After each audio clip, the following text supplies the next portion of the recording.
ከሞት በኋላ ሕይወት እንዳለ እግዚአብሔር መንግሥተ ሰማያትን እንዳዘጋጀልን የመጀመሪያዋ ምስክራችን እመቤታችን ናት። አንዳንድ ጊዜ ጽድቅን ለመስራት ስንንገላታ፣ አማኞች በመሆናችን መከራ ሲደርስብን፣ ወይም ደግሞ ይህ ዓለም ሲጠላንና ሲያሳድደን አንጨነቅ። በዚያች ሰዓት እግዚአብሔር ከኛ ጋር ነው። እመቤታችን ከኛ ጋር ናት። ክርስቲያኖች፣ የእግዚአብሔር ቤተሰቦች፣ በእያንዳንዱ ሰዓት ጽድቅን በሰራን ቁጥር ዲያብሎስ ያሳድደናል። ለጽድቅ ብለን የምንሄደውን የምንሰደደውን ስደት አንፍራው። እግዚአብሔርን የምናይበት ነው። ስደታችን የክፋት ስደት አይሁን። ወንጀል ሰርቶ ሰርቆ ቀምቶ በደል በድሎ ብቻ አይሁን። ያ ሲሆን በስደት ላይ ስደት ነው። በእኛ ዘመን ስንት ነገሮች አሉብን፣ ስንት አይነት ስደቶች አሉብን። የእግዚአብሔር ቤተሰቦች፣ መናፍቁ፣ ከሃዲው ዓለም፣ የኛ ስጋ ደካማነት ሁሉም ያሳደናል። ከኛ የሚጠበቀው እውነተኛ የእግዚአብሔር ልጆች ከሆን፣ የእመቤታችን የቃል ኪዳን ልጆች ከሆን፣ በስሙ ክርስቲያኖች የተባል ለመንግስቱ የታጨን የመንግስቱ ዜጎች መሆናችን እርግጠኛ ከሆን ግን እነዚህን ስደቶች ሁሉ የማሸነፍ ኃይል በእኛ ውስጥ አለ። በስመ አብ ወወልድ ወመንፈስ ቅዱስ አሃዱ አምላክ። በእርሱ በማያልቅ ቸርነቱ በቅዱሳኑ ሁሉ ረድኤትና ቃል ኪዳን በእናቱ በቅድስተ ድንግል ማርያም ጸሎትና አማላጅነት በመካከላችን ተገኝቶ እንዲባርከን፣ እንዲያስተምረን፣ እንዲመክረን ቅዱስ ፈቃዱ ይሁንልን። እግዚአብሔር ሀሎ ውስተ ዛቲ ምድር፣ እግዚአብሔር በእውነት በዚህ ስፍራ አለ። በዚህ ስፍራ እግዚአብሔር በእውነት ሁል ጊዜ ይኖራል ብሎ በኦሪት ዘፍጥረት አንድ ከአባቶቻችን ቁጥር ሁልጊዜ የምንጠራው ያዕቆብ የተባለ የአብርሃም የልጅ ልጅ የይስሐቅ ልጅ የተናገረውን ቃል መነሻ በማድረግ እንደ እግዚአብሔር ፈቃድ እንማማራለን። እግዚአብሔር በመካከላችን ይሁን። ያዕቆብ ከወንድሙ ጋር ተጣላ። በጣም ያስገራሚ ታሪክ ነው። ታሪኩ በኦሪት ዘፍጥረት ከምዕራፍ 28 ላይ የሚገኝ ታሪክ ነው። የሚጀምረው ግን ቀደም ብሎ ከምዕራፍ 26 27 ጀምሮ ይሄ ታሪክ በሰፊው ይጀምራል። ኦሪት ዘፍጥረት ምዕራፍ 28 ከቁጥር 15 የተነሳንበት ጥቅስ ነው። ምንድነው ታሪኩ? እግዚአብሔር አምላካችን ረድኤትን፣ ተስፋን፣ በረከትን በአባቶቻችን እያስተላለፈ ከልጅ ልጅ አስተላልፎ እሱ የሚወለድበት ድህነቱን የሚገልጽበት ሞትን ድል አድርጎ እኛን ከተሰደድንበት ምድር አውጥቶ ወደ ተፈጠረችልንና ወደ ክብር ቦታችን ወደ ገነት እንድንገባ የሚያደርግበትን ቃል ኪዳንና በረከት በአባቶቻችን ከአባት ወደ ልጅ ይተላለፍ ነበር። በዚህ ሂደት በረከቱ ከአብርሃም ደረሰ። ከአብርሃም የደረሰው በረከት ደግሞ ለይስሐቅ ተላለፈ። እግዚአብሔር አምላክ የአብርሃምን በረከት በሙሉ በይስሐቅ ላይ አሳደረ። ለይስሐቅ ደግሞ 2 ልጆች ተወለዱለት። ርብቃ ከምትባል ባለቤቱ ሚስቱ ኤሳውና ያዕቆብ የሚባሉ 2 ልጆች ተወለዱለት። 2 ልጆች ሲወለዱ መንታ ሆነው አንዱ ያንዱን ተረከዝ ይዞ ነው የተወለደው። ያዕቆብ ማለት የኢሳውን ተረከዝ ይዞ የተወለደ አይቃጼ ሰኮና ወይም ተረከዝ የያዘ ማለት ነው። እንግዲህ 2 ልጆች የሚለያዩበት ቅጽበት በተራ ነው የወጡት። መንታ ናቸው። አንዱ ሲወለድ ያንዱን ተረከዝ ይዞ ነው የተወለደው። ይሁን እንጂ የበኩር የሆነው ግን መጀመሪያ የተወለደው ኤሳው ነበርና የይስሐቅ በረከት ወደ ኤሳው ወደ በኩር ልጁ ወደ ኤሳው ነበር መተላለፍ የነበረበት። በመሃል ግን አንድ ችግር ተፈጠረ። በደንብ አርጋችሁ ስሙ የእግዚአብሔር ቤተሰቦች። ኤሳው የአባቱን ትእዛዝ የማያከብር ሰው ሆነ። አባቱ ይወደዋል፣ አዳኝ ነው፣ ብዙ ጥሩ ምግብ ለአባቱ ያመጣል፣ ግን ትእዛዙን አያከብርም። ማለት በረከቱን ለመቀበል የሚያስችል በረከቱን ወደሱ ለማስተላለፍ የሚያበቃውን አምላካዊ የሆነውን ትእዛዝ አያከብርም ነበር። ይልቁንም መጽሐፉ ምን ይለናል? እናቱ ርብቃ ጣዖት ከሚያመልኩ፣ ሟርት ከሚያሟርቱ፣ እግዚአብሔርን ከማያውቁ፣ በጣም ምግባር ከሌላቸው አስቸጋሪ ልጆች ሚስት አግብቶ ያስቸግራት ነበር። ስለዚህ በጣም ተጎሳቁላ ነበር በኤሳው ምክንያት። ለዚህ አሁን ምን ታስባለች ርብቃ? በተለይ እናቶች በደንብ አስቡ፣ በደንብ ስሙ። ርብቃ የእግዚአብሔር በረከት ከአባቶች ከአዳም ጀምሮ አብርሃም ይስሐቅ ብሎ አሁን ቀጣዩ ደግሞ ወደሚቀጥለው ትውልድ የሚሸጋገረው ያ የእግዚአብሔር በረከትና ተስፋ ኤሳው ላይ እንዲያርፍ አልፈለገችም። ምክንያቱም ኤሳው ዳተኛ ነው፣ ሰነፍ ነው። ለዚህ በረከት የሚበቃ ማንነት የለውም። እናቱ በደንብ አድርጋ መዝነዋለች፣ መክረዋለች፣ አልሰማም። እነዚህ ልጆች ነፍሴን አስጸይፈዋታል፣ በጣም አስቸግረዋታል፣ አጎሳቁለዋታል ብላ ሁሉ ነግረዋለች። ይሄንንም አልሰማም። ከዚህ የተነሳ የኤሳው ትውልድ ኤዶማዊ ይባላል። ኤዶም ማለት አንካሳ ወይም ደካማ ማለት ነው። በረከትን ለመቀበል የማይበቃ ማለት ነው። ኤዶማውያን ይባላሉ። በተራው ግን ሁለተኛው ልጅ ያዕቆብ እናቱን በጣም ይወዳል፣ አባቱንም በጣም ያከብራል። የምትለውንም ነገር በሚገባ ይሰማል። ስለ አባቶች የነገረችውንም ነገር በሚገባ አስተውሏል። ታዛዥ ነው፣ እግዚአብሔርን ይወዳል፣ አባቱን ያከብራል፣ እናቱን ይወዳል፣ ይታዘዛል፣ አድርግ ያለችውን ሁሉ ያደርጋል። ስለዚህ ርብቃ የይስሐቅ ሚስት የአባቱ በረከት ለኤሳው ሳይሆን ለያዕቆብ መሆን አለበት ብላ አሰበች። ስለዚህ ምን አደረገች?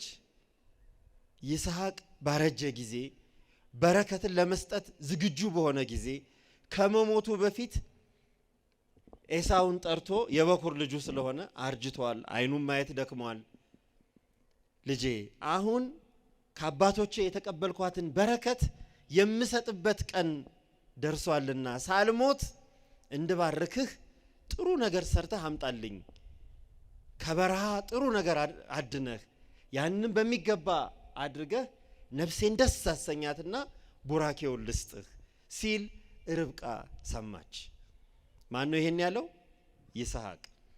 ይስሐቅ በረከትን ሊያስተላልፍ።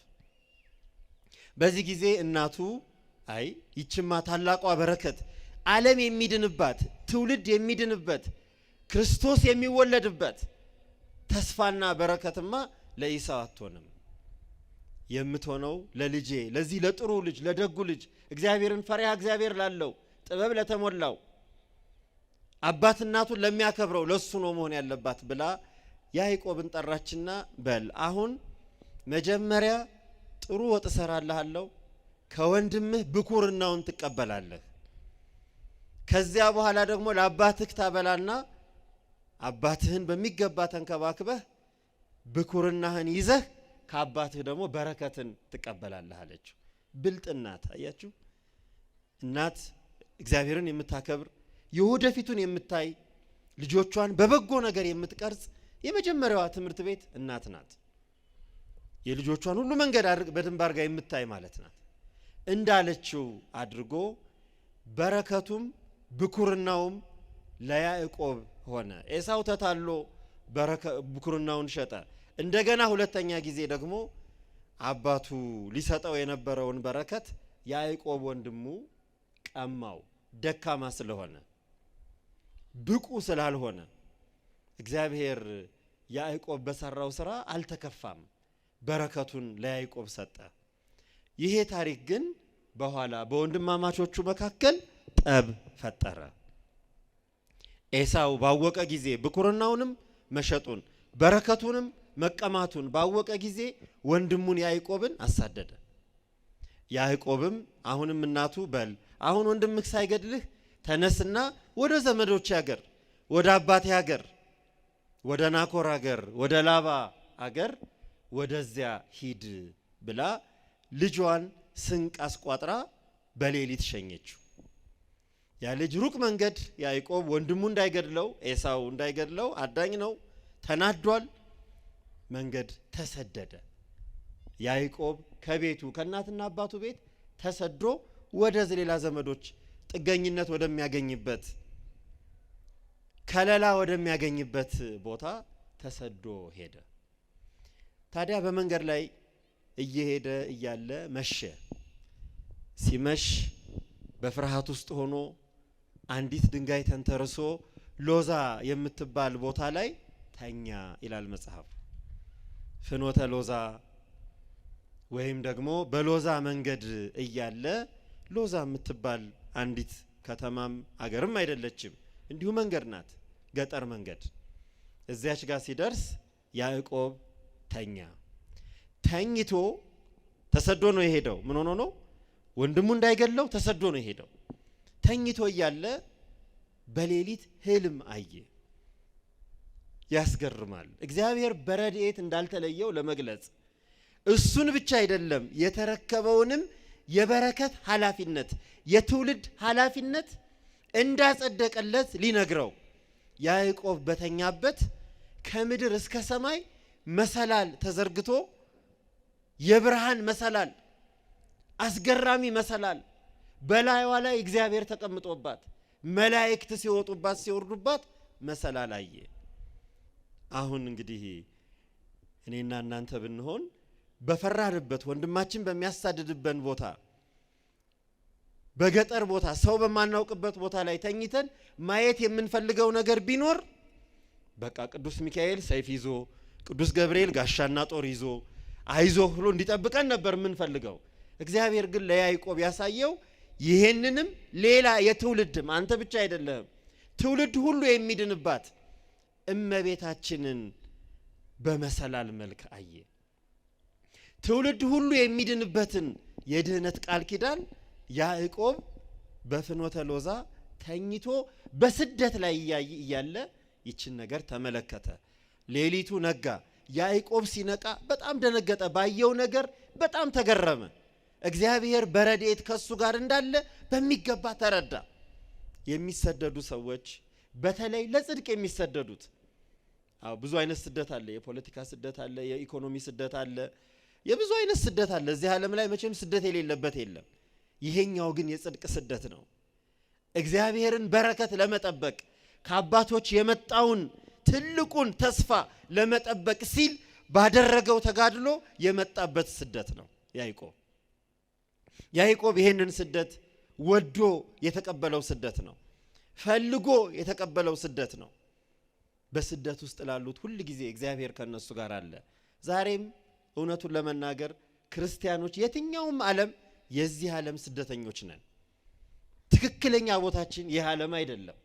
እውነተኛ ቦታችን እግዚአብሔር ዓለም ሳይፈጠር ያዘጋጀልን መንግሥተ ሰማያት ነን። ያችን እስከምናገኝ ድረስ በዚህ ምድር ላይ ስደተኞች ነን። ስለዚህ እግዚአብሔር ሁል ጊዜ ከኛ ጋር አለ። ከኛ ጋር ይሁን። እመቤታችን ከኛ ጋር አለች። ዘወትር ከኛ ጋር ትሁን። ያዕቆብ ልክ እንደነቃ ባየው ነገር በጣም ተገርሞ ምን አለ መሰላችሁ? በዚች ቦታ አለ እግዚአብሔር አለ። ይቺ ቦታ የእግዚአብሔር ቦታ ናት። እግዚአብሔር ድንቅ ነገርን ያሳየኝ ልዩ ቦታ ናት አለ። አስደናቂ ነገር አይቶበታል። ሁኔታውም ተገርሟል፣ ተረድቶታል። ያ የተቀበለው ከአባቱ የወረሰው ቡራኬ አባት እናት ለልጆቻቸው ማውረስ የሚገባቸው መልካም በረከትን ነው። ሀብት ንብረት ይጠፋል፣ አያስፈልግም አይደለም፣ ግን ይጠፋል። ዕውቀትም ይረሳል፣ አያስፈልግም አይደለም፣ ያስፈልጋል። ትልቁ ጉዳይ ግን እግዚአብሔርን ማወቅ፣ የመንግሥተ ሰማያትን ተስፋ የድህነትን ማረጋገጫ ይዞ መገኘት ነው ለልጆች ማውረስ ያለብን። ያ ነው የሚጠብቀው፣ ያ ነው ከሞት የሚያሳልፈው፣ ያ ነው ዘላለማዊ ርስት የሚያሰጠው። ስለዚህ ያዕቆብ ያንን በረከት ከአባቱ ስላገኘ ያ በረከት ምን ማለት እንደሆነ እግዚአብሔር በሎዛ ለያዕቆብ በብርሃን መሰላል አሳየው። ይህን ተረድቷል ያዕቆብ። ስለዚህ ምን አለ? ይቺ ቦታ አለ የእግዚአብሔር ቦታ ናት። እግዚአብሔር በዚህ ቦታ ላይ አለ አለ። በደንብ ምደጋግመው እንድትይዙት ነው። ከዚያ በኋላ በዚህ ብቻ አላቆመም። ያቺ የተንተራሳትን ድንጋይ ምስክር እንድትሆን ድንጋይዋን አቆመና ዘይት አፈሰሰባት። ዛሬ ቤተ ክርስቲያን እንደምንባርከው፣ መንበር እንደምንባርከው፣ ካህናትን እንደምንባርከው፣ አባቶቻችን ሲመትን ሲሰጡ እንደሚያደርጉት ያቺ ምስክር እንድትሆን ያችን ድንጋይ አቁሞ ይቺ ቦታ እግዚአብሔር ለኔ ረድኤቱን የገለጸባት የሰማይ ደጅ ናት ብሎ ደግሞ ስም አወጣላት። የሰማይ ደጅ አላት። የቤተ ክርስቲያን ምሳሌ ሆነች። ቤተ ክርስቲያን የሰማይ ደጅ ናት። ያዕቆብ ተኝቶ ከምድር እስከ ሰማይ የብርሃን መሰላል ያየባት ዛሬ እኛ የተቀመጥንባት ቤተ ክርስቲያን ናት። በአውደ ምሕረቷ ሰብስባ ጸጋና በረከትን፣ ትምህርትን፣ ዕውቀትን፣ ብሉያት አዲሳትን የምታድለን የምትሰጠን የቤተ ክርስቲያን ምሳሌ ናት። የእግዚአብሔር ቤት ደጅ የሰማይ ደጅ ናት አለ። ስለዚህ በዚህ አላቆመም። ስለት ተሳለ። እግዚአብሔር በሕይወቴ ሁሉ ቢጠብቀኝ፣ ረድኤቱን ቸርነቱን ባያርቅብኝ እኔ እሱን ማምለክን አላቋርጥም። የሱ ረድኤት ከኔ እስካልተለየ ድረስ እኔ የሱ አገልጋይ የሱ ታማኝ ሰው መሆኔን አላቋርጥም ብሎ የሕይወት ስለት ተሳለባት። ዛሬ እኛ ቤተ ክርስቲያን መተን እንደምንሳለው ስለትን ተሳለባት። ትምህርቱ ግን ይቀጥላል። ያዕቆብ በዚህ አላቆመም። ሄደ። ከዚያ ቤተሰቡ ጋር ትልቅ በረከት አግኝቶ ሚስት አግብቶ ልጆች ወልዶ የእግዚአብሔርን በረከት ለልጆቹ አስተላለፈ። ያዕቆብ የተሰደደው በገዛ ስራው ነው። ያዕቆብ የተሰደደው የእግዚአብሔርን በረከት ለመጠበቅ ነው። ያዕቆብ የተሰደደው ወንድሙ እንዳይገለው ነው፣ አታሎ ነው።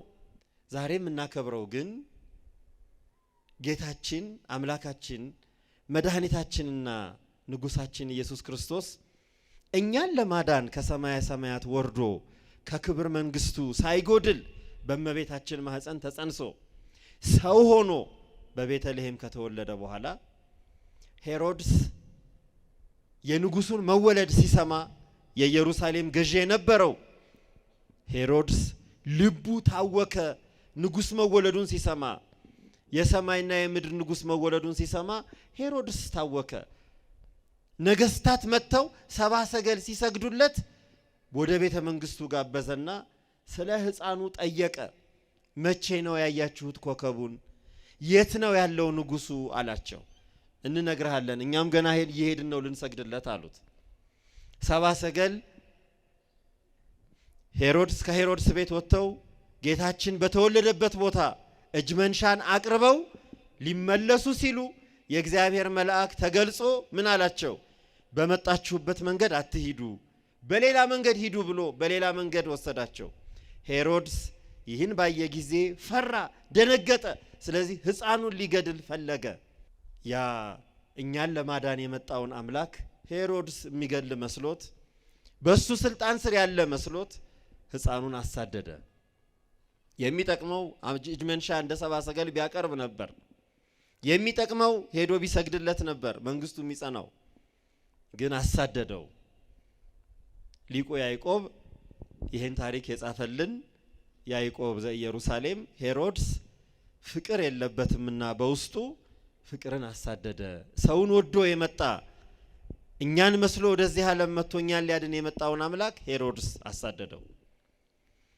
ሄሮድስ ሕፃኑን ሊገድል በፈለገ ጊዜ የእግዚአብሔር መልአክ ለዮሴፍ ተገልጾ ሄሮድስ ሕፃኑን ሊገል ይወዳል ፈልጓልና እናቱንና ሕፃኑን ይዘህ ወደ ግብፅ ሂድ አለው። ስለዚህ በመልአኩ አመልካችነትና መሪነት ጌታችን ከእናቱ ጋር ከኢየሩሳሌም ከቤተልሔም ከገሊላ ከናዝሬት ከሀገሩ ተሰዶ ወደ ግብፅ ሄደ። ይሄ ስደቱ ያው በቁስቋም በጽጌ ብዙ ጊዜ ትምህርቱን እንደምንሰማው በትንቢት የተነገረ እግዚአብሔር እኛ በዚህ ዓለም ላይ ስደተኞች መሆናችንን የሚያውቅ አምላክ ስደታችንን ባርኮ ዘላለማዊ ርስቱን እንድንወርስ የኛን ስደት የባረከልን አምላክ እሱ ተሰደደ። ተሰዶ ወደ ግብፅ ሄደ። ወደ ግብፅ ስንት ዓመት ቆየ? የ2 ዓመት ሕፃን የሆነው አምላክ 3 ዓመት ከ6 ወር ቆየ። በዚህ በግብፅ በሄደበት ዘመን ግብፅ ሀገር በስደት በነበረችበት ጊዜ እመቤታችን ከልጇ ጋር ቁስቋም የምትባለው በግብጾች ዳይር አልመሐረቅ ትባላለች። የአልመሐረቅ ተራራ ወይም የቁስቋም ተራራ ትባላለች። የኛ ሊቃውንት ደግሞ ደብረ ቁስቋም ይሏታል። በዚች ቦታ እመቤታችን 6 ወር ተቀምጣለች ይላሉ ግብፃውያን። ብፁዕ ወቅዱስ አቡነ ቴዎፍሎስ የተባሉ የግብፅ ፓትርያርክ በ4ኛው በ5ኛው መቶ ዘመን የነበሩ አባት እችን ቦታ ህንጻ አንሰው ታሪኩን ጠብቀዋል። ስለዚህ ቦታ የተጻፈውንም ዛሬ የምንተርከው ቅዱስ ያሬድ በማህሌት አባ ጊዮርጊስ በሰዓታት ብዙ ድርሰት የደረሱለት ቦታ ታሪኩን ያገኘነው ከሁለት ምንጭ ነው። ከቅዱስ ቴዎፍሎስ ከተባሉ የእስክንድሪያ ፓትርያርክና ያዕቆብ ከተባለ የኢየሩሳሌም ጳጳስ የጌታችን ወንድም ከ12ቱ ሐዋርያት አንዱ የነበረው ያዕቆብ ከጻፈልን ጽሑፍ ነው። እመቤታችን በግብፅ በረሃ ያን ሁሉ ዘመን በስደት ስትኖር ኢትዮጵያም ውስጥ እንደመጣች የኢትዮጵያ ሊቃውንትም የኢትዮጵያ ጽሑፎችም ይነግሩናል። ይሁን እንጂ ይቺ ቁስቋም ለመጨረሻ ጊዜ ደግሞ ሄሮድስ ሲሞት ሕፃኑን ቀታሌ ሕፃናት በኢየሩሳሌም 144,000 ሕፃናትን የገደለ ክርስቶስን ያሳደደው ሄሮድስ ሲሞት መልአኩ መልሶ ለዮሴፍ ተገልጦ ሕፃኑንና ልጁን ይዘህ ተመለስ፣ ሕፃኑን ይፈልገው የነበረው ሄሮድስ ሞቷልና ወደ ሀገራችሁ ግቡ ብሎ መልእክትን የነገረባት ቦታ ደብረ ቁስቋም ትባላለች። እመቤታችን ከልጇ ጋር ብዙ ጊዜ የቆየችባት በስደት ከ6 ወር በላይ የቆየችባት፣ በሌላው ጊዜ ምክንያቱም የሄሮድስ ወታደሮች ያሳድዱ ስለነበር ከዋሉበት አያድሩም ካደሩበት አይውሉም ነበር። ይቺ ግን በጣም በላዕላይ ግብፅ ያለች ከአስዋን አካባቢ የምትገኝ ኢትዮጵያውያን መነኮሳትም ገዳም ገድመው ይኖሩባት የነበረች ቦታ ረጅም ጊዜ የቆየችባት ቦታ ናት። ከዚቹ ቦታ ነው ወደ ኢትዮጵያ መጥታ ኢትዮጵያን ባርካ በጣና ደሴቶች እንዲሁም በሌሎች የኢትዮጵያ ገዳማት ኢትዮጵያውያን መነኮሳት የሚኖሩባቸው ወደፊት እግዚአብሔርን አክብረው የሚኖሩባቸውን ቦታዎች የባረከችላቸው ከዚቹ ከደር ማድረቅ ወይም ደብረ ቁስቋም ከምትባለው ቦታ ነው። እንግዲህ በዚች ቦታ ብዙ ተአምራት ተደርጓል። ጌታችን ብዙ ጊዜ ኖሮባታል። ከ6 ወር በላይ መልአኩ ተመለሱ ብሎ እሱ ለዮሴፍ መልእክት የነገረባት ቦታ ናት። ከዚያ በኋላ እንጦንስ መቃርስ የተባሉ አባቶች በግብፅ በረሃ ምንኩስናን ከመሰረቱ በኋላ ባህታውያን መነኮሳት በዚች ቦታ ብዙ ዘመን ኖረዋል። እንዳልኳችሁ ኢትዮጵያውያንም በዚሁ ቦታ ላይ በርካታ ገዳማትን ወይም ዋሻዎችን ሰርተው ይኖሩ ነበር። ግርማዊ ዳግማዊ አጼ ምኒልክም ከእቴጌ ጣይቱ ጋር ቤት ሰርተው ለቃል ኪዳኗ ብለው ቤት የሰሩባት ቦታ ናት። ከዚህ ቦታ ላይ እንግዲህ ከሚደረጉት ተአምራቶች የፈውስ ተአምር፣ የቅድስና ስራ፣ የብህቱና ተጋድሎ እንደተጠበቁ ሆነው ሌላው ትልቁ ነገር ግን እመቤታችን ትገለጥ ነበር። አሁን የእግዚአብሔር ቤተሰቦች የእመቤታችን መገለጽ ማለት ምን ማለት ነው? አንዳንዶች እንደ ሰዱቃውያን የሚባሉ የአይሁድ ዘመዶች ነበሩ፣ የአይሁድ ቡድኖች ጌታችንን እየመጡ ስለ መላእክት፣ ስለ ትንሣኤ ሙታን፣ ስለ መንፈስ ይጠይቁ የነበሩ እነዚህ ሰዎች ስለ መንፈስ አያምኑም፣ መንፈስን አያምኑም፣ መላእክትንም አይቀበሉም፣ ከትንሣኤ በኋላም ሕይወት አለ ብለው አያምኑም። ዛሬም የዚህ አይነት ትምህርት ያላቸው መናፍቃን አሉ። ሰዱቃውያን በአይሁድ ዘንድ የአይሁድ መናፍቃን ነበሩ። ከድሮውም የክርስቲያን መናፍቃን ከመሆናቸው በፊት በአይሁድም ዘንድ ብዙም አይወደዱ ሰዎች ነበሩ። ስለ መላእክት ይህን አደረጉ ሲሏቸው መልአክ የሚባል የለም ይሉ ነበር። ወይም ደግሞ ከሞት በኋላ እግዚአብሔር ነፍሴን በገነት አኑርልኝ ሲሉ ከሞት በኋላ ሕይወት የለም ይሉ ነበር። እንደዚያ አይነት አስተሳሰብ ያላቸው መልካቸው ለወጥ ያለ የሰዱቃውያን መንፈስ የተጋባባቸው ሰዎች ዛሬ እመቤታችን ታየች ሲሏቸው ይደነግጣሉ፣ አያምኑም። የእመቤታችን መታየት ለክርስቲያኖች ትልቅ በረከት ነበር። ትንሣኤ ሙታን የለም ለሚሉ ሰዎች የአልዓዛር መነሳት ድንጋጤ ነበር። ምትሃት ነውም ብለው ነበር። ምትሃት እንዳይመስላችሁ የሚበላው ስጡት አለ ጌታችን። ምትሃት እንዳይመስላቸው ዛሬም የተስፋ ትንሣኤን የምንጠብቅ ክርስቲያኖች እመቤታችን ሁል ጊዜ በረድኤቷ ከኛ ጋር መሆኗን እንድናውቅ ይሄን ታሪክ አባቶቻችን በየዓመቱ እንድናከብር አድርገዋል። የትንሣኤው ዋና ማስረጃ ነው። ከሞት በኋላ ሕይወት እንዳለ እግዚአብሔር መንግሥተ ሰማያትን እንዳዘጋጀልን የመጀመሪያዋ ምስክራችን እመቤታችን ናት። ከሞት አስነስቶ ወደ ሰማይ አሳርጎ ወደ መንግሥቱ በፍልሰቷ ለኛ ትምህርትን የሰጠንና እንድናከብራት ያደረገን አምላክ እመቤታችን አይደለም በረድኤቷ፣ በቃል ኪዳኗ፣ በጸሎቷ፣ በሁሉም ለኛ ባደረገው ረድኤት ሁሉ ከኛ ጋር ነች። ያንን እንድናውቅ ነው። ይሄ በገሃድ ሲታይ የነበረ ነው። ይሄ በገሃድ ሲታወቅ የነበረ ነው። እመቤታችን ሳትሞት በፊት ሐዋርያት በሁሉም አገልግሎታቸው ትረዳቸው እንደነበረ ብዙ ሊቃውንት፣ ብዙ የታሪክ ጸሐፊዎች ጽፈዋል። ትነግራቸውም ነበር። ስለ ልጇም ታሳውቃቸው ነበር። እንዴት እንዳሳደገችው፣ እንዴት እንደተሰደደች፣ በግብፅ በረሃ የገጠማትን ነገር ሁሉ ለሐዋርያት ነግራቸው ነበር። ለዚህ ነው ቅዱስ ማቴዎስ በወንጌሉ ምዕራፍ 2 ቁጥር 14 ላይ ይሄንኑ ታሪክ የጻፈልን ከትንቢቱ ጋር። ብቻውን አይደለም። ማቴዎስ እመቤታችን ስትሰደድ እሱ ገና አልተመረጠም ነበር፣ ለሐዋርያነትም አልተጠራም ነበር። ግን ጌታችን ያስተማረውን እመቤታችን የነገረችውን ይዞ ወንጌል ላይ ጽፎልናል። ልጄን ከግብፅ ጠራሁት ተብሎ በሆሴ እንደተነገረ፣ በሆሴ ምዕራፍ 11 ቁጥር 1 ላይ እንደተነገረ እግዚአብሔር በኢሳይያስም እግዚአብሔር ተአንገደ ውስተ ምድረ ግብፅ ተሐዚሎ ዲበ ደመና ቀሊል፣ በእግዚአብሔር በፈጣን ደመና ተጭኖ ወደ ግብፅ በረረ ሄደ ያለውን የኢሳይያስንም ትንቢት አጣቅሰው በወንጌል ላይ ጽፈውልናል ሐዋርያት፣ ታሪኩ ስለተነገራቸው። ዛሬም እመቤታችን በግብፅ ለሚኖሩ ይህን ዓለም ንቀው ትተው ይህን ዓለም ከነ ሁሉም ግሳንግሱ ትተውት በበረሃ ለሚኖሩት መናንያን በዚህች ዕለት ያለማቋረጥ ትገለጽላቸው ነበር።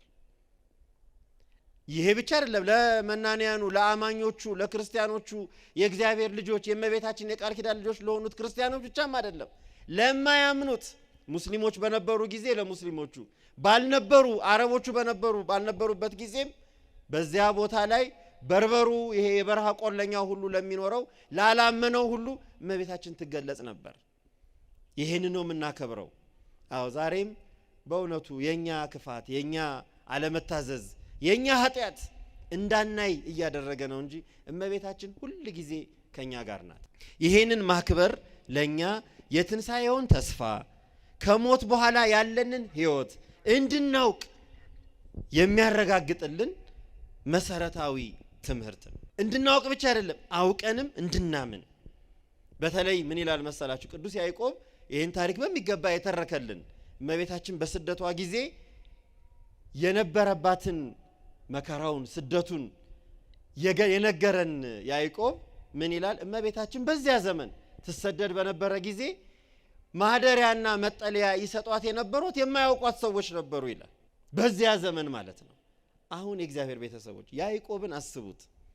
ያዕቆብ በተሰደደ ጊዜ ያውን በራሱ ጥፋት ያውን ብቻውን በተሰደደ ጊዜ እግዚአብሔር ረድኤቱን ሳያርቅበት በምድረ በዳ ላይ በሎዛ በረሃ ላይ በመንገድ ላይ በተኛበት ስለተባረከ ብቻ አይገርምም? የእግዚአብሔር ቤተሰቦች አባቱ ስለባረከው፣ ተስፋው ወደሱ ስለተሻገረ፣ እግዚአብሔርን ስላመነና ስለወደደ ብቻ እግዚአብሔር በምድረ በዳ በዚያ ቦታ ላይ ከምድር እስከ ሰማይ የሚደርስ መሰላል፣ የብርሃን መሰላል እንዲያይ እግዚአብሔርን በረድኤት ከሱ ጋር ቃል ኪዳን እንዲገባ አደረገው።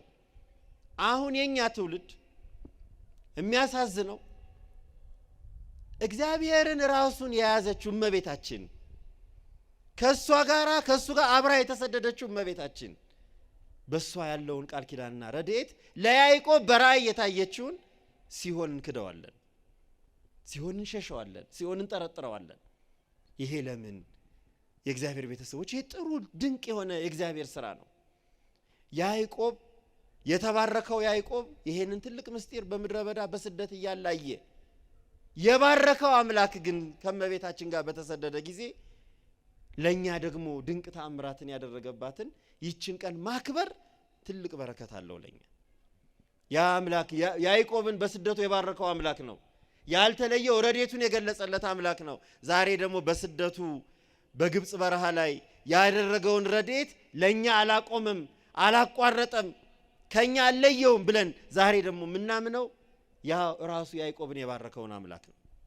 ከመቤታችን ጋር ስደት የማይገባው የባህሪው ያልሆነ በቦታ የማይወሰነው ከዚህ ቦታ እዚህ ቦታ ሄደ የማይባለው አምላክ የኛን ስጋ በመልበሱ ለኛ ሲል በግብፅ በረሃ ተሰደደ ተባለ። ይሄንን ለምናምነው ያዕቆብን የባረከ አምላክ ረድኤቱን ከሱ ያላራቀ አምላክ ከኛም አያርቅብንም። ስለዚህ ይሄ ታሪክ ዋናው ዓላማው የእግዚአብሔርን ረድኤት እንድናውቅ ከሞት በኋላ ያለውን ሕይወት እያሰብን ለዚያ ሕይወት ብቁ እንድንሆን ለዚያ ሕይወት ዝግጁ እንድንሆን በዚያ ሕይወት እኛ ዘላለማዊ ርስትን እንድናገኝ የሚያስችለንን አኗኗር በዚህ ምድር እንድንኖር ነው። ሌላ ምንም ዓላማ የላትም ቤተክርስቲያን። አሁን ዛሬ እመቤታችንን ስታከብር ቤተክርስቲያን በማክበሯ እመቤታችን ላይ የምንጨምረው ነገር ኖሮ አይደለም። እግዚአብሔር ካከበረው በላይ ማንንም ማክበር አንችልም። ግን ለኛ ነው ትምህርቱ። ያንን እያከበርን ለምንድን ነው የምናከብረው ብለን እንጠይቃለን። ስለዚህ ካወቅን በኋላ ስናከብረው የምንከብረው እኛ ነን። በማክበር ያከበረውን ሰው እኛ እንከብራለን። እግዚአብሔርን የሚያከብር እሱ ይከብራል። የእግዚአብሔርን ሥራ ሁሉ የሚያከብር ያ የሚያከብረው ሰው ይከበራል። ያዕቆብ የተወደደውም ያከበረውም የእግዚአብሔርን ቡራኬ ስላከበረና ስለፈለገ ነው። ዛሬም ልክ ያንን እመቤታችን የተሰደደችውን ስደት በቁስቋም ያደረገችውን ተአምር ስናከብር ያ በረከት ለኛ ይደርሳል። ያ ጸጋ ያ ረድኤት ለኛ ይደርሳል። ሕይወታችንም ስራችንም ተስፋችንም ሁሉ ሳይቀር ይለመልማል። በ15ኛው ክፍለ ዘመን በ1450 አካባቢ ትክክለኛ ቀኑ በታሪክ አልተመዘገበም።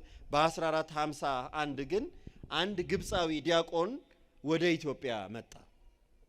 ምን ሆነ መሰላችሁ? ኢትዮጵያ ውስጥ የነበሩት አባ ሚካኤል የሚባሉት አባት ታምረ ማርያም ላይ አባ ሚካኤል አባ ገብርኤል የምንላቸው አንዱ አባ ሚካኤል አረጋዊው አባት ገዳማቸው ቁስቋም ነበረች። እመቤታችን የነበረችበት ቦታ እመቤታችን የባረከችባት ታምሯን የምትገልጽባት እየተገለጸች ለአማኞችም ለአያማኒዎችም የእግዚአብሔርን ረድኤት የምትገልጽበት የልጇን ረድኤት የምትገልጽበት ቦታ የነበሩ መነኩሴ ነበሩ። ከዚያ ነው ተሹመው ጳጳስ ሆነው ወደ ኢትዮጵያ የመጡት። ያቺ ገዳም በአረማውያን ተቃጠለች፣ ጠፋች፣ ወደመች። ስለዚህ የዚያች ቦታ ዲያቆን የነበረ አንድ ዲያቆን ቴዎፍሎስ የሚባል ወደ ኢትዮጵያ መጥቶ ለአባታችን ለአቡነ ሚካኤል ነገራቸው። ገዳማችን ተቃጠለች፣ በርበሮች ኢአማንያን መጥተው ገዳማችን አጠፏት ብለው ተናገሩ። አቡነ ሚካኤልም በወቅቱ ለነበሩት የኢትዮጵያ ንጉሥ ለአፄ ዘርዓ ያዕቆብ ስለሆነው ክስተት ነገሯቸው። ስለ ቦታዋ ክብር፣ ቦታዋ ላይ ስለነበረው ገናናነት፣ ቦታዋ ላይ እመቤታችን ታደርግ ስለነበረው ነገር በሙሉ ለንጉሱ ለአፄ ዘርዓ ያዕቆብ አቡነ ሚካኤል ተናገሩ። አፄ ዘርዓ ያዕቆብ ሌላ አገራዊ ጉዳይ ስለነበረባቸው በእርግጥ ወዲያውኑ ተነስተው ሄደው ተበቅለው ገዳሟን መስራት አልቻሉ። ግን ታሪኩ እንዳይጠፋ ዝናው እንዳይጠፋ እመቤታችን በዛች ቦታ ታደርግ የነበረው ነገር ሁሉ ታሪኩ እንዳይጠፋና ተዘክሮ እንዲኖር ቡልጋ የሚባል ቦታ ቀደም ሲል በእመቤታችን ስም በታነጸች ቤተክርስቲያን ላይ ደብረ ቁስቋም ብለው የቁስቋም ቤተክርስቲያንን ልክ እንደ ግብፃውያኑ ቁስቋም አድርገው ሰሯት። ዛሬ ጻድቃኔ አካባቢ የምንላት ቦታ ማለት ነው። በዚያች ቦታ ላይ ደብረ ቁስቋምን ሰሩ። ሰርተው ሲጨርሱ በደብረ ቁስቋም በግብፅ በረሃ በደር ኤልመሐረቅ እመቤታችን እየታየች ለአሕዛብም ለአማኙም ትታይና ትባርክ እንደነበረችው በጻድቃኔም ለንጉሱ ተገልጻ ቦታዋን ባረከቻት። እንደ ደብረ ቁስቋም ትሆንልህ፣ በዚያን ጊዜ ይደረግ የነበረው ሁሉ በኢትዮጵያም ይደረጋል ብላ ቃል ኪዳን ሰጠቻቸው። ይሄ በኢትዮጵያ የተደረገ ነው። አሁን ጻድቃኔ በረከቷ ረድኤቷ የእመቤታችን ከዚያ በፊት ረጅም ታሪክ ያላት ቦታ ናት። መስዋዕተ ኦሪት የተሰዋባት፣ ብዙ የክርስትና ድንቅ ምስጢሮች የተገለጹባት በጣም ጥንታዊት ቦታ ናት። በአፄ ዘርዓ ያዕቆብ ጊዜ ደግሞ ደብረ ቁስቋም ተብላ የእመቤታችን በረከት የእመቤታችን ቃል ኪዳን የእመቤታችን ረድኤት በግብፅ እንደነበረችው ሁሉ በኢትዮጵያም እንዲሆን ቃል ኪዳን የተሰጠባት ቦታ ሆነች። በዚያ ብቻ አይደለም። በኢትዮጵያ ውስጥ የነበሩ በገዳማት በአንዳንድ ሊቃውንት ውስጥ የነበሩ ክርክሮችንም በዚያች ቦታ ላይ ንጉሱ ጉባኤ አድርገው የቁስቋም ጉባኤ ይባላል። ጉባኤ አድርገው ሊቃውንቱንም ስምምነት አድርገው ሃይማኖትን አጽንተው ያስቆሙባት ቦታ ሆነች። የቃል ኪዳን ቦታ ሆነች። ቁስቋም ደብረ ኪዳን ብሎ ሊቁም የተናገረው ለዚሁ ምሳሌ ሆነች። አባ ጽጌ ድንግል በማኅሌተ ጽጌው ላይ ማለት ነው። ታሪኩ በዚህ አያቆምም እንዳልኳችሁ። አሁንም ድረስ የዚች ቦታ ታሪክ የዚች ቦታ ረድኤት ይነገራል። እግዚአብሔር ቦታን ይባርካል። እግዚአብሔር ሰዎችን ይባርካል። እግዚአብሔር ድንቅ የሆኑ ነገሮችን በመስራት የማይረሳ ታሪክን በትውልድ ውስጥ በማስቀመጥ ትውልድ የሚመጣው ትውልድ ሁሉ እንዲባረክ ያደርጋል። ያዕቆብ ምንድነው ያለው? እግዚአብሔርን ተአምር ያየበትን ቦታ ምን አላት? ይቺ የእግዚአብሔር ቦታ ናት አይደለም? እግዚአብሔር አይደለም ብሎታል አላለው። እንደውም ከዚያ በኋላ ሲመለስ ሁሉ ከላባ ጋር ኖሮ ከ20 ዓመት በኋላ ሲመለስ ወደ አባቱ ቤት ሲመለስ እዚያች ቦታ ላይ እንደገና ሌላ ቃል ኪዳን ተቀብሎባታል። በዚያች ቦታ ላይ ሌላ ብዙ ተአምራት ተደርጓል። የኢየሩሳሌም ቤተ መቅደስ ሁሉ ተሰርቶባታል። ብዙ ተአምራት ተደርገውባታል።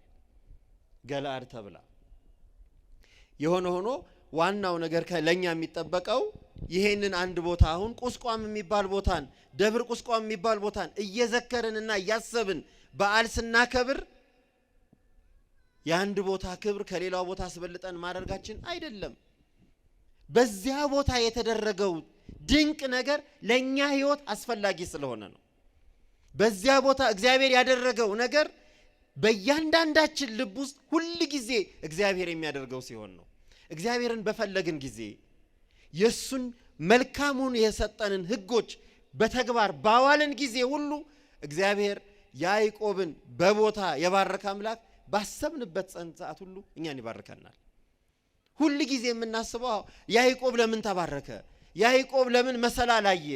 ቅዱስ ኤፍሬም በውዳሴ ማርያም ላይ ያዕቆብ ከምድር እስከ ሰማይ ያየሽ መሰላል ብሎ 2 ጊዜ በማክሰኞም በቀዳሚትም የደረሰው ያ ትልቅ ምስጢር ያዕቆብ ስለ እግዚአብሔር ጽድቅ ብሎ ስለ እግዚአብሔር በረከት ብሎ ስለ እግዚአብሔር ተስፋ ብሎ ስለተሰደደ ነው።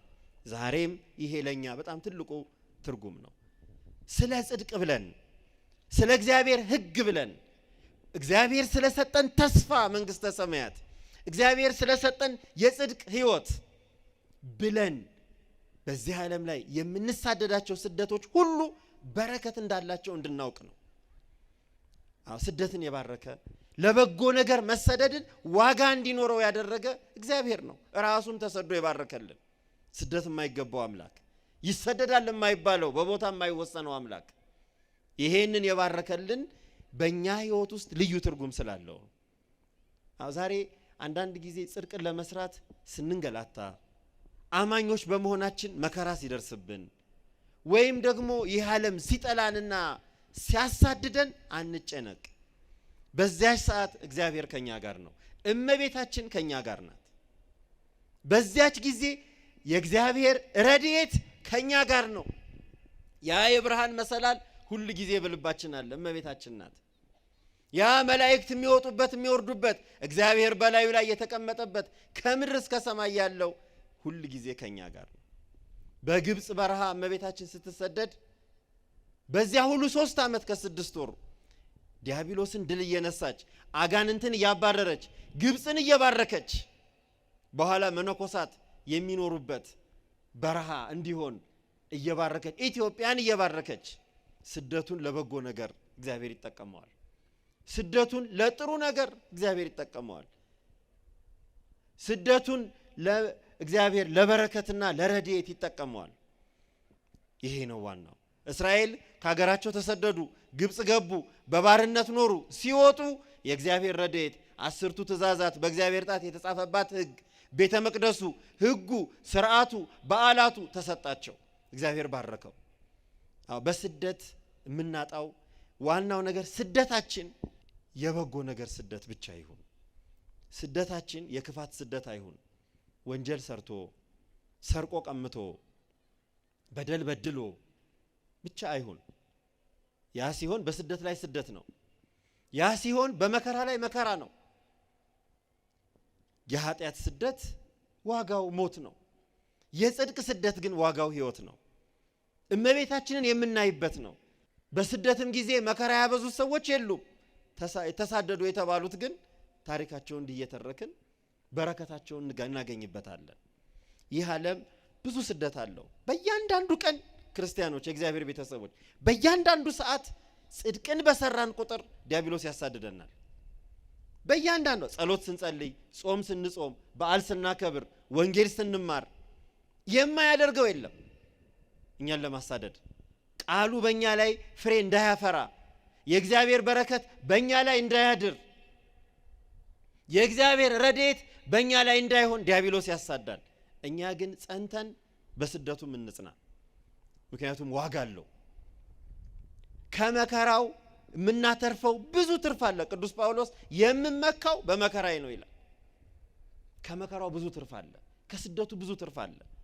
ኃጢአትን መስሎ ዲያብሎስን መስሎ ስደትን ፈርቶ ጽድቅን ፈርቶ በክፋት መቆየት ግን የመጨረሻው የማይመለሱበት ሞት ነው። ይሄንኛው መልስ አለው።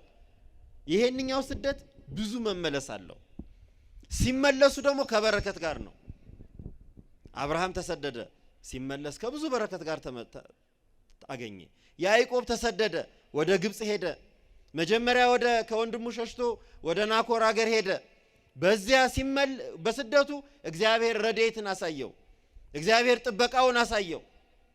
ወደ ግብፅ ተሰደደ፣ ሲመለስ ብዙ ሀብት፣ ሕግ፣ ስርዓት፣ ደብተራ ሙሴን፣ ታቦተ ሙሴን፣ ጽላቷን፣ ያን ሁሉ የወርቅ ነዋያት ተቀብሎ ዮርዳኖስን ቀይ ባህርን ከፍሎ ዮርዳኖስን ከፍሎ ምድረ ርስትን ወረሰ። ርስት አልነበረውም ከመሰደዱ በፊት። ሲመለስ ግን ባለ ርስት ሆነ። በጽድቅም ለጽድቅ መሰደድ፣ ለእውነት መሰደድ፣ ለፍቅር መሰደድ በረከት አለው። የእግዚአብሔር ረድኤት ከኛ ጋር ነው። እግዚአብሔርን የምናይበት ነው። እመቤታችንን የምናይበት ነው። እንዳንጎሳቆል፣ ተስፋ እንዳንቆርጥ በስደት እሱ እኮ ጌታስ ተሰዶ የለ። አዳም ከገነት ተሳደደ። ዲያብሎስ በተንኮል ከገነት እንዲሳደድ አደረገው። ግን ሲመለስ በምን አይነት ኃይል ተመለሰ? አይገርምም? አዳም እኮ ከገነት ሲወጣ ብዙ ነገር አጥቶ ነው የወጣው። በጣም ብዙ ነገር፣ ክብሩን አጥቶ፣ እግዚአብሔርን መምሰሉን አጥቶ፣ ስልጣኑን አጥቶ፣ ሀብቱን አጥቶ፣ ገነትን ያህል ቦታ፣ እግዚአብሔርን ያህል ጌታ አጥቶ ነው ከገነት የተሰደደው። ሲመለስስ እግዚአብሔር የእሱን አካል ለብሶለት በስጋዌው ከብሮ በትንሣኤ ከብሮ በልዩ ግርማ በልዩ ኃይል ሞት ድል ተነስቶ ወደ ርስቱ ተመለሰ።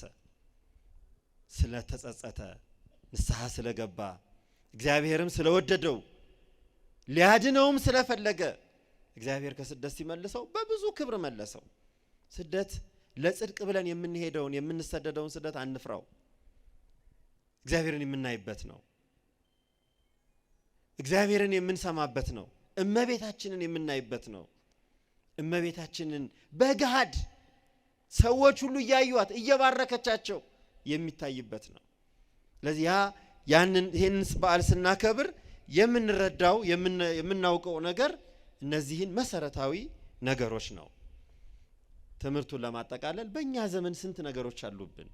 ስንት አይነት ስደቶች አሉብን? የእግዚአብሔር ቤተሰቦች ብዙ አይነት፣ በጣም ብዙ አይነት። በአካል የሚመጣውን ተዉት። በመንፈስ በህይወታችን ከቤተ ክርስቲያን እኛ እንድንወጣ፣ ከዚች አውደ ምሕረት እንድንርቅ፣ ከቤተ መቅደሱ መዓዛ፣ ከካህናቱ ቡራኬ፣ ከእግዚአብሔር የምስጢራት ስጦታ እንድንወጣ መናፍቁ፣ ከሃዲው ዓለም፣ የእኛ ስጋ ደካማነት ሁሉም ያሳደናል። ከኛ የሚጠበቀው እውነተኛ የእግዚአብሔር ልጆች ከሆን፣ የእመቤታችን የቃል ኪዳን ልጆች ከሆን፣ በስሙ ክርስቲያኖች የተባል ለመንግስቱ የታጨን የመንግስቱ ዜጎች መሆናችን እርግጠኛ ከሆን ግን እነዚህን ስደቶች ሁሉ የማሸነፍ ኃይል በእኛ ውስጥ አለ። እነዚህን ስደቶች ሁሉ ድል ነስተን በክብር የመመለስ ጸጋና በረከት በእኛ ውስጥ አለ። የእግዚአብሔር ቤተሰቦች አሁንም ጸንተን እውነቱን ለመናገር ለጽድቅ እንሰደድ። ጌታችንም ብለዋል፣ ስለ ጽድቅ የሚሰደዱ ብፁዓን ናቸው። የማቴዎስ ወንጌል ምዕራፍ 5 ላይ ስለ ጽድቅ የሚሰደዱ ብፁዓን ናቸው እነሱ ሁሉን ያገኛሉና መንግስተ ሰማያትም የነሱ ናትና። አንፍራ። ጥሩ ድንቅ ደግ ነገርን እግዚአብሔር የሚወደውን ነገር ለማድረግ አንፍራ። አሁን ዘመኑ ያስቸገረው ይሄ ነው። መንፈሳዊ መሆን ያስፈራናል። መጾም ያስፈራናል። መጸለይ ያስፈራናል። እግዚአብሔርን መምሰል ያስፈራናል። ለምን? ዓለምን መምሰል ቀላል ስለሆነልን። ለምን? ስድቡ ክፋቱ ስለቀለለን። ግን ይዞን ወደ ሞት ነው የሚሄደው። የእግዚአብሔር ቤተሰቦች እሱ አይጠቅመንም። የሚጠቅመን በስድብ ፈንታ በረከትን፣ ባለዋቂነት ፈንታ ማወቅን፣ በትዕቢት ፈንታ ትህትናን፣ ዝም ብሎ አግብስሶ በመብላት ፈንታ መጾም መጸለይን ገንዘብ ስናደርግ ነው። ይሄንን ገንዘብ ስናደርግ እግዚአብሔር ይወደናል፣ ዓለም ይጠላናል። ይሄንን ገንዘብ ስናደርግ በጎ ነገርን ገንዘብ ስናደርግ ዓለም ያሳድደናል፣ እግዚአብሔር ግን ይቀበለናል። እንደ ያዕቆብ በብርሃን መሰላል ከቦ በመላእክት ጠብቆ እመቤታችንን እንድናይ አድርጎ በሱ በረድኤቱ ሁሉ ጊዜ ይጠብቀናል። ትልቁ ነገር በዓሉን የምናከብረው ይሄን እንድናስብ ነው። እመቤታችን እንደምትባርከን እንድናስብ ነው። ትልቁ ነገር በዓሏን ይሄንን በዓል ደግመን በየዓመቱ ጻድቃኔ ማርያም እየሄድን የቻለ ድሮም አባቶቻችን ቁስቋም እየሄዱ በዓሉን የሚያከብሩት እመቤታችን በእኛ ሕይወት ውስጥ እንድትገለጽልን ነው፣ እንድናያት ነው። አዎ ተስፋች ለአዳም ተስፋ የነበረች አንቲ ውእቱ ተስፋው ለአዳም አመ ይሰደድ ገነት የተባለች የአዳም ከገነት በተሰደደ ጊዜ ከልጅ ልጅህ ተወልጄ አድንሃለሁ ብሎ የምህረት ኪዳንን ሰጥቶ ኪዳነ ምህረት ሆና ተስፋ የሆነች ዛሬም በእኛ ሕይወት ውስጥ እመቤታችን ተስፋችን ናት። አይዟችሁ አትፍሩ እምትለናት ኩሉ ዘይቤ ለክሙ ግበሩ የልጄ ያለውን ነገር ስሙ ብላ ትእዛዝን አዛ ልጇን እንድንሰማ የምታደርገን እመቤታችን ናት። ስለዚህ ያንን እንድናውቅ ነው። ያን በሕይወታችን እንድናይ እመቤታችንን እንድናይ ነው። ያንን ማየት ትልቅ ነገር ነው። አዎ ከሷ በነሳው ስጋ ነው ያዳነን። ስለዚህ እመቤታችን በረድኤቷ በግብጽ በረሃ በተለያዩ የግብጽ ቦታዎች አሁን እንደው ዜና አንዳንዴ ሰምታችሁ ከሆነ ፖርትሳይድ የሚባል ቦታ ወይም አልናይሩዝ የሚባል ማን ነው ዘይቱና የሚባል ቦታ እመቤታችን ታየች ይባላል። እውነት ነው። ሕያው አምላክ ነው። እናቱንም ከሞት አስነስቶ አክብሮ ለኛ ተስፋ ለኛ የዘላለም ርስታችን የሆነች መንግስተ ሰማያትን እንደምንገባ ተስፋ አድርጎ የሰጠናት።